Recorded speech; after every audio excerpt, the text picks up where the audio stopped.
Hello everyone. मागील व्हिडिओमध्ये आपण तुमच्या टेक्स्टबुकमधील unit number 1 lesson number 2 odd one in या लेसनला आपण सुरुवात केली होती. या लेसनमध्ये आपण ऑड वन इन मीन्स कुणीतरी वेगळा घटक शोधणे किंवा एखादा वेगळा सगळ्यांपेक्षा वेगळं काय आहे ते आपल्याला या लेसनमध्ये पाहायचं होतं.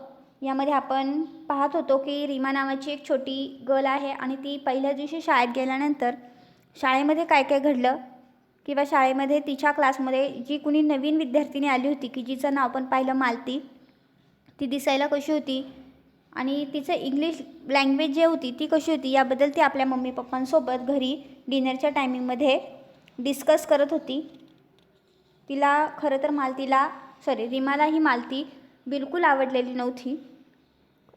तिचे वडील, रीमाचे वडील तिला खूप समजून सांगण्याचा प्रयत्न करतात की मालती जी आहे ती दुसऱ्या स्टेटमधून आलेली आहे, ती मॅथमध्ये हुशार असू शकते, तुम्ही जो तिच्याबद्दल गैरसमज केलेला आहे तो दूर करा किंवा तिच्याशी तुम्ही फ्रेंडली वागा.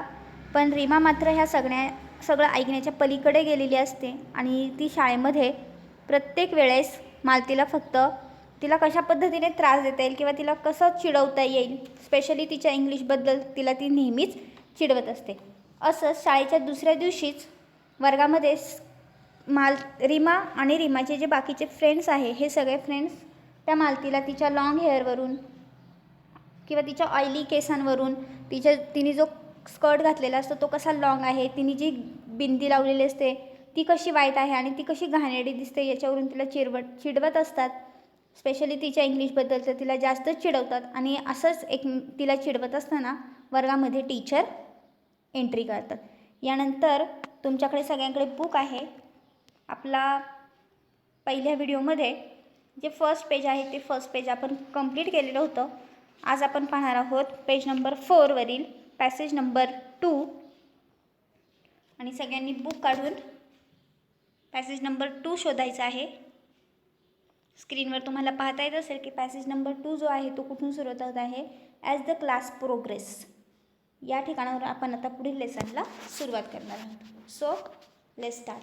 As the class progress everyone was surprise to see Malti raise her hand whenever teacher asked a question. Yes, Malti, you answer, said teacher. Malti answered correctly and teacher nodded in appreciation. When Rima recounted this at home, her mother said, "Sound like a clever girl." "What is the use?" said Rima uncharitably. "Her English is so atrocious." "The same may be said of your Hindi," countered Mr. Sen sharply. He was getting quite sick of Rima's attitude. Even Mrs. Sen did not like it. That night, Rima's parents discussed the matter. "We put Rima into a good school to make her smart and confident. I am afraid she is turning into quite a little snob," said Mr. Sen sadly. First स्लाईडमध्ये आपण एवढाच paragraph पाहणार आहोत.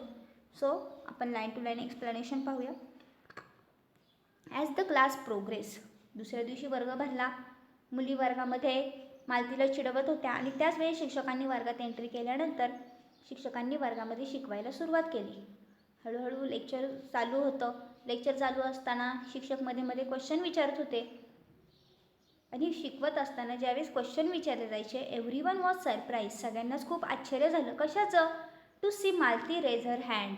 मालती काय करत होती, प्रत्येक वेळेस टीचरनी जेव्हा क्वेश्चन विचारला तेव्हा प्रत्येक वेळेस टीचरने विचारलेल्या क्वेश्चनचा आन्सर देण्यासाठी मालतीचा हात नेहमीच काय असायचा, वर असायचा.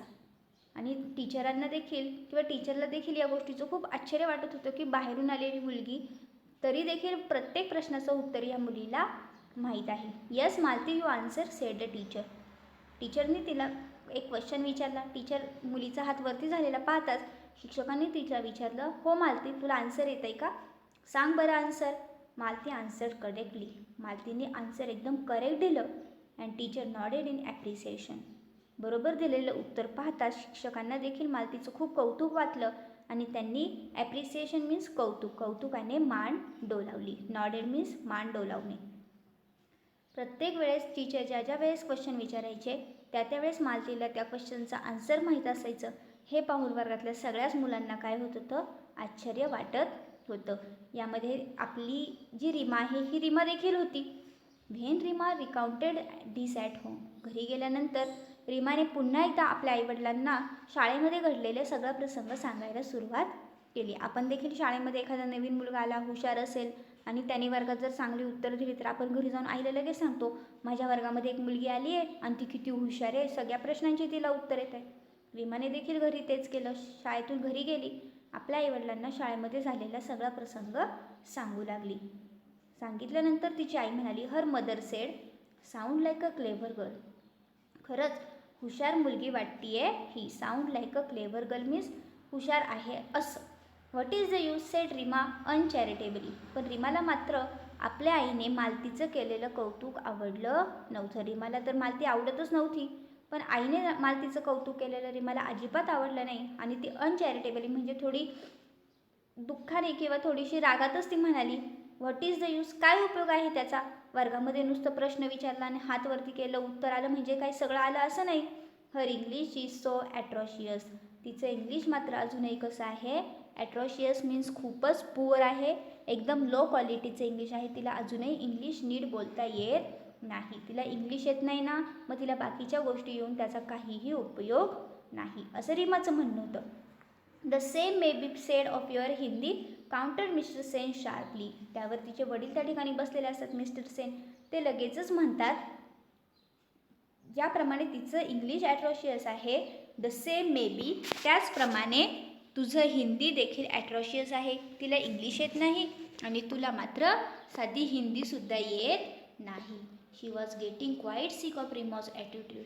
शाळेमध्ये 2 दिवसापासून रीमाचा जो काही ॲटिट्यूड होता, ह्या ॲटिट्यूडमुळे रीमाचे वडील मात्र खूपच बेचैन झाले होते. त्यांना मुलीची आता काळजी वाटायला लागली होती. Even Mrs Sen did not like it. Mrs Sen, तिच्या आईला देखील ही गोष्ट अजिबात आवडली नव्हती. That night Reema's parent discussed the matter. त्या रात्रीच रीमाचे पॅरेंट्स रीमाच्या ह्या गोष्टीबद्दल किंवा रीमाच्या ह्या वागण्याबद्दल डिस्कस करत होते. We put Reema into good school to make her smart and confident. ते म्हणाले, आपण रीमाला एका चांगल्या शाळेमध्ये टाकलं कशासाठी, की ती एक चांगली स्मार्ट आणि कॉन्फिडंट विद्यार्थिनी व्हावी किंवा चांगली स्मार्ट आणि कॉन्फिडंट बनावी म्हणून आपण तिला चांगल्या शाळेमध्ये टाकलं. पण I am afraid she is turning into quite a little snow. पण मला आता वेगळीच भीती वाटायला लागली आहे, असं तिची आई म्हणते. तिला काय झालेलं आहे, आपल्या या पैशाचा किंवा आपल्या या घरातल्या वातावरणाचा तिच्यावर वाईट परिणाम व्हायला लागलेला आहे आणि ती दुसऱ्यांना फक्त तिला जी इंग्लिश येते त्याच्यावरून ती दुसऱ्यांना कमी लेखायला लागलेली आहे. याचाच अर्थ मालतीबद्दल रीमाच्या मनामध्ये फक्त एकच गोष्ट होती की तिला इंग्लिश येत नाही ना, म्हणजे ती खूपच वाईट आहे. पण तिच्या चांगल्या गोष्टी मात्र रीमा स्वीकारायला तयार नव्हती. अशा प्रकारे इथपर्यंत आपण पाहिले. त्यानंतर पुढील paragraph, the following Saturday was the inter house singing competition. Reema, who was participating in the English song category, was surprised to see Malti's name in the list of participants for the Hindi song category. Oily plate sings also, she said snidely to Claire. Crocs, you mean, giggled Claire. They were to be proved wrong. Malti sang beautifully. She had a melodious and well-trained voice. Rima and her gang had decided to jeer when Malti sang, but there was such absolute silence they did not dare to. They were sure to get caught. When Malti finished, the principal was the first one to start clapping, followed by teachers and students. त्यानंतर काय घडलं, the following Saturday, पुढच्याच शनिवारी, was the inter house singing competition. शाळेमध्ये एक activity, एक competition ठेवण्यात आली आणि ती कॉम्पिटिशन होती इंटर हाऊस सिंगिंग कॉम्पिटिशन. आपल्याकडे पण शाळेमध्ये आपण हाऊस ॲक्टिव्हिटीज, हाऊस कॉम्पिटिशन घेतो, त्याचप्रमाणे त्यांच्या शाळेमध्ये देखील हाऊस कॉम्पिटिशन होती आणि ती होती सिंगिंग कॉम्पिटिशन, गाणे म्हणण्याची स्पर्धा. Reema, who participating in the English song category. आता त्याच्यासाठी त्यांनी थीम ठेवल्या होतील, कॅटेगरी ठेवल्या होत्या, इंग्लिश सॉन्ग कॅटेगरी आणि हिंदी सॉन्ग कॅटेगरी. आता रीमा ॲब्सोल्युटली आपल्याला देखील माहिती आहे की तिने कोणत्या कॅटेगरीमधून भाग घेतला, इंग्लिश सॉन्ग कॅटेगरी, कारण की तिचं इंग्लिश चांगलं होतं हे तिला माहीत होतं.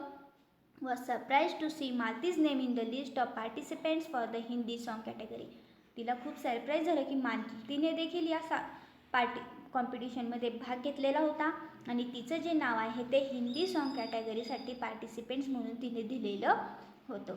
अशा प्रकारे शाळेतल्या इंटर हाऊस सिंगिंग कॉम्पिटिशनसाठी रीमा आणि मालती आपापल्या कॅटेगरीमधून या ठिकाणी येऊन सॉन्ग गाणार होत्या. रीमाचं नाव होतं इंग्लिश सॉन्ग कॅटेगरीमधून आणि मालतीचं नाव होतं हिंदी सॉन्ग कॅटेगरीमधून. मालतीचं नाव पाहिल्यानंतर ती म्हणाली, oily plate sings also. Oily plates म्हणजे खूप जास्त तेल लावणारी ती मुलगी, तीसुद्धा गाणारे वाटतं, असं ती तिच्या मैत्रिणीला, म्हणजे तिच्या मैत्रिणीचं नाव दिलं आहे क्लेअर, तिच्या मैत्रिणीला ती या ठिकाणी म्हणाली. Croaks you means giggle Claire. Claire हसतच म्हणाली, फिदी फिदी हसली आणि म्हणाली, गाणार नाही ती क्रोक्स. क्रोक्स म्हणजे कावळ्यासारखी ओरडणार आहे. तिला काही गाता थोडीच येते, ती तर ओरडणार आहे कावळ्यासारखी. कावळ्याचा आवाज कसा कर्कश असतो त्याचप्रमाणे ती स्टेजवर येऊन कर्कश ओरडेल. तिचा काही नंबर या ठिकाणी येणार नाही. They were to be proved wrong. पण हे सगळं त्यांनी जे विचार केलेला होता तो सगळा चुकीचा ठरला. कॉम्पिटिशनच्या दिवशी मात्र मालती सँग ब्युटिफुली. मालती स्टेजवर गेली आणि इतकं सुंदर गाणं ती म्हणाली. She had a melodious and well train voice. तिचा आवाजसुद्धा इतका गोड आणि वेल ट्रेन, म्हणजे तिने कुठेतरी प्रशिक्षण घेतल्यासारखं एकदम सुंदर अशा आवाजामध्ये ती छान गाणं म्हणाली. रीमा अँड हर गँग had decided to jeer when Malati sang. Reema आणि तिच्या गँगने आधीच ठरवलं होतं की जेव्हा मालती स्टेजवर गाण्यासाठी जाईल त्यावेळेस आपण काय करायचं, तिला चिडवायचं की जेणेकरून ती गाणं म्हणताना थांबली पाहिजे, अडखळली पाहिजे, तिचं गाणं म्हणताना चुकलं पाहिजे. But there was a such absolute silent it did not dare to it. पण जशी मालती स्टेजवर गाणं म्हणण्यासाठी गेली, तिचा आवाज ऐकून सगळीकडे ॲब्सोल्यूट सायलेन्स, इतकी शांतता पसरली की त्यांनी तसं करण्याची डेअरिंगसुद्धा केली नाही. They were sure to get god. त्यांना माहीत होतं आपण जर इथे काहीतरी विचित्रपणा करण्याचा प्रयत्न केला, मालतीला जर चिडवण्याचा प्रयत्न केला तर आपल्याला नक्कीच कोणीतरी पकडेल आणि आपल्याला पनिशमेंट भोगावी लागेल. When Malati finished. मालतीचं गाणं पूर्ण झालं. The principal was the first one who start clapping. शाळेच्याच प्रिन्सिपल स्वतः उभ्या राहिल्या आणि सगळ्यात पहिल्यांदा त्यांनी तिच्यासाठी क्लॅपिंग करायला सुरुवात केली. Followed by the teachers and student. प्रिन्सिपलनी क्लॅपिंग केल्यानंतर विद्यार्थी आणि टीचर्सनी देखील तिच्या या सुंदर गाण्यासाठी क्लॅपिंग करायला सुरुवात केली. अशा प्रकारे ज्याप्रमाणे ती मॅथमध्ये हुशार होती, तिने हे या ठिकाणी प्रूव्ह करून दाखवलं होतं की माझं इंग्लिश जरी चांगलं नसेल किंवा मला जरी किती चिडवण्याचा प्रयत्न केला तरी मी मात्र माझ्या कामामध्ये परफेक्टच राहणार आहे. अशा प्रकारे इंटर हाऊस सिंगिंग कॉम्पिटिशनमध्ये मालतीने छान गाणं म्हणून सगळ्यांची मनं जिंकली. त्यानंतर पुढे काय घडलं? No one was surprise when Malti won the first prize. आणि रिझल्ट डिक्लेअर झाल्यानंतर कुणालाही सरप्राईज झालं नाही, कुणालाही आश्चर्य वाटलं नाही, कारण की मालतीने इतकं सुंदर गाणं म्हटलं होतं. सगळ्यांना कळून चुकलं होतं की मालतीचाच पहिला नंबर येणार आहे आणि Malati won the first price. मालतीने पहिलं प्राईज जिंकलं. Reema did come first in the her category. Somehow she felt no joy. Hindi कॅटेगरीमधून मालती फर्स्ट आली होती, त्याचप्रमाणे इंग्लिश कॅटेगरीमध्ये मात्र रीमा फर्स्ट येऊन देखील रीमाला अजिबात त्याचा आनंद वाटला नव्हता. तिला या गोष्टीचं दुःख होतं की माझा जरी नंबर आला तरी मालतीचा नंबर यायला नको होता. तिला मालतीचा नंबर आल्याचं खूप मोठं दुःख होत होतं. त्यानंतर next paragraph. As the term progress it was abundantly clear to all that Malati was a bright child. She was quite studious and intelligent. She fared well in sport as well as in studies. Her forte was mathematics. Her simple appearance belied a sharp and nimble brain. Slowly, many of the girls began seeking her help in mathematics, help which she readily and cheerfully gave. The teachers had liked the respectful, intelligent girl from the beginning. Now, girl from the class also befriended her. Not remain her colleague, though they stubbornly disliked Malti. They were a stylish lot and nothing that Malti did could alter the fact that she was not their type.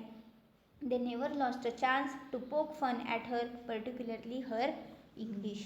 हळूहळू एक दिवस जायचा, 2 दिवस जायचे, हळूहळू अर्ध term संपत यायला लागलं. It was abundantly clear.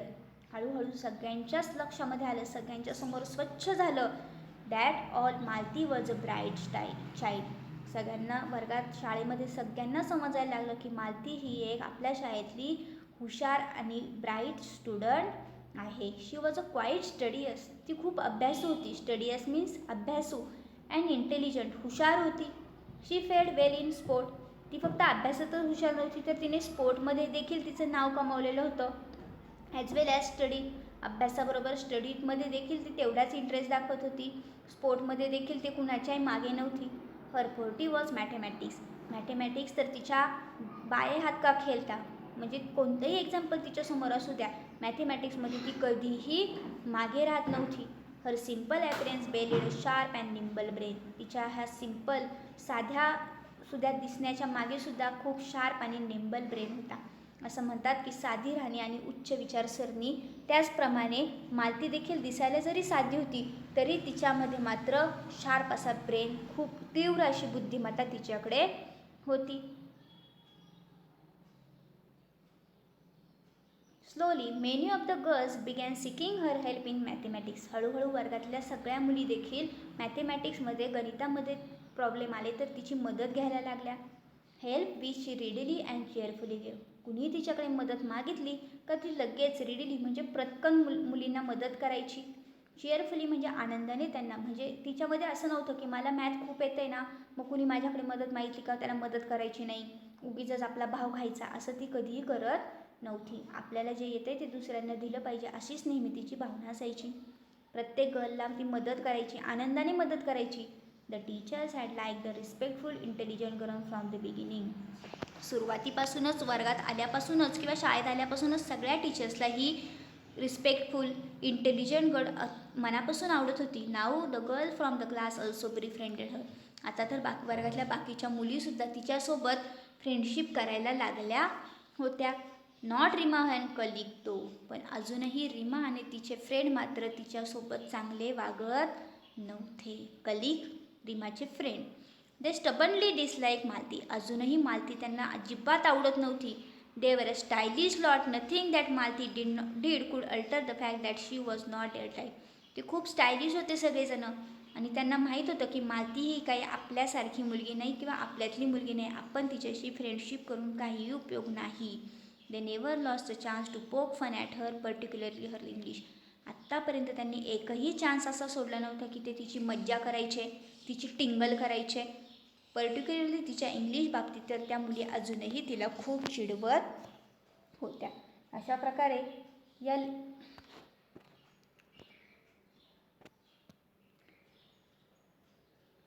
मालतीला Reema आणि तिच्या गर्ल्स कशा प्रकारे चिडवायच्या आणि कशा प्रकारे तिची टिंगलटवाळी करायच्या हे पाहिलं. पण बाकीच्या मुलींच्या मनात मात्र किंवा मालतीने स्वतः देखील ती किती हुशार आहे हे प्रूव्ह करून दाखवलेलं होतं. टीचर्सच्या मनामध्ये देखील तिची एक वेगळी इमेज निर्माण झाली होती. पण अजूनही रीमाला मात्र मालतीबद्दल कोणत्याही प्रकारे फ्रेंडशिप तिच्या मनामध्ये निर्माण झालेली नव्हती. त्यानंतर या लेसन आत्तापर्यंत झालेल्या पार्टमधले काही महत्त्वाचे थोडेसेच हार्डवर्ड्स आहे. तुम्हाला जर अजून वेगळे हार्ड्स वाटत असतील तर ते तुम्ही लिहून मला विचारू शकता, मी तुम्हाला ते सांगेल. प्रोग्रेस, चांगल्या कामाची सुरुवात किंवा वर्षाची सुरुवात करणे. नॉडेड, मान हलवणे. ॲप्रिसिएशन, कौतुक. ॲट्रोशियस, खूप वाईट, पुअर क्वालिटीचे. क्रोक्स, कावळ्याचे ओरडणे. आणि कलिक मीन्स सोबती. तर अशा प्रकारे आज आपण या ठिकाणी वर्गामध्ये मालती आल्यानंतर तिने वर्गामध्ये सर्व गोष्टींमध्ये, मग ती सिंगिंग कॉम्पिटिशन असू द्या, स्टडी असू द्या, मॅथ असू द्या किंवा अदर ॲक्टिव्हिटीज असू द्या, स्पोर्ट्समध्ये देखील तिने तिचं नाव कसं मिळवलं आणि प्रत्येक वर्गातल्या विद्यार्थ्याचं किंवा गर्ल्सचं आणि टीचरांचं मन कसं जिंकून घेतलं हे या ठिकाणी आपण पाहिलं. यानंतर मालती आणि रीमा यांच्यामध्ये फ्रेंडशिप होती का नाही आणि ह्या दोघींपैकी नक्की वेगळं कोण ठरतं हे आपण राहिलेला थोडासाच जो भाग आहे तो आपण पुढील व्हिडिओमध्ये पाहणार आहोत. तोपर्यंत सगळ्यांनी ह्या लेसनचे जेवढे हार्ड वर्ड्स झालेले आहे, डिफिकल्ट वर्ड्स, ते आपल्या नोटबुकमध्ये लिहायचे आहेत आणि हा लेसन रीडिंग करून समजावून घ्यायचा आहे. Okay, thank you, bye.